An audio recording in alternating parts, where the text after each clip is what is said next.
রিফেস apps একটা মোবাইলের apps. এই অ্যাপসের সাহায্যে আমরা ভিডিও থেকে ছবি পরিবর্তন করতে পারি এবং ইমেজ থেকেও আমরা ছবি পরিবর্তন করতে পারি। এটা হচ্ছে রিফেস অ্যাপস। এখানে আমি ক্লিক করি। রিফেস অ্যাপস খুলেছে। এখানে আছে AI টুলস। টুলসে আমি ক্লিক করব। তারপর তিনটি AI টুলস চলে এসেছে: রিভয়েস, সোয়াপ ফেজেস, অ্যানিমেট ফেজেস। আমরা সোয়াপ ফেজেসে কাজ করব, যেখান থেকে আমরা সহজেই চেহারা পরিবর্তন করতে পারি। সোয়াপ ফেজে আমরা ক্লিক করেছি। এখান থেকে আমি একটা ভিডিও সিলেক্ট করি। এই ভিডিওটি সিলেক্ট করলাম।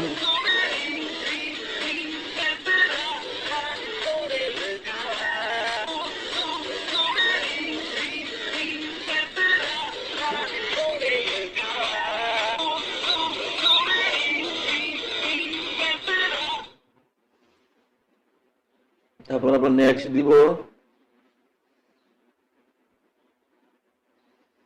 অ্যানালাইজিং ফর ফেজেস চলে এসেছে। এখান থেকে আমি এই চেহারাটা সিলেক্ট করব।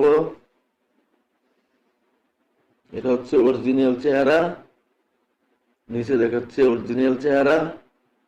এখান থেকে আমি যে চেহারাটা পরিবর্তন করব, এই চেহারাটাকে আমি এখানে বসাবো। দেখুন দুইটা চেহারা দেখাচ্ছে, একটা অরিজিনাল চেহারা এবং একটা মি। তারপরে আমি দিব সোয়াপ ফেজেস। সোয়াপিং ফেস হচ্ছে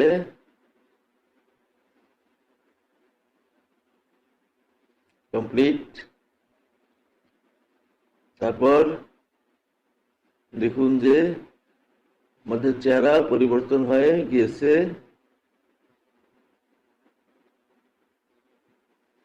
এখন এটাকে আমরা ডাউনলোডে ক্লিক করে আমরা ডাউনলোড করতে পারি। কোথায় ডাউনলোড করব তা দেখাচ্ছে। এখানে বিভিন্ন অপশন আছে। আপনি ওয়ান ড্রাইভও করতে পারেন, ড্রাইভও করতে পারি। এখানে আমরা সেভ দিলেই সেভ হয়ে যাবে ড্রাইভে। সেভ হয়ে গিয়েছে। এভাবে আমরা রিফেস অ্যাপসে কাজ করতে পারি এবং অতি সহজেই মানুষের চেহারা পরিবর্তন করতে পারি ভিডিও থেকে অথবা ইমেজ থেকে।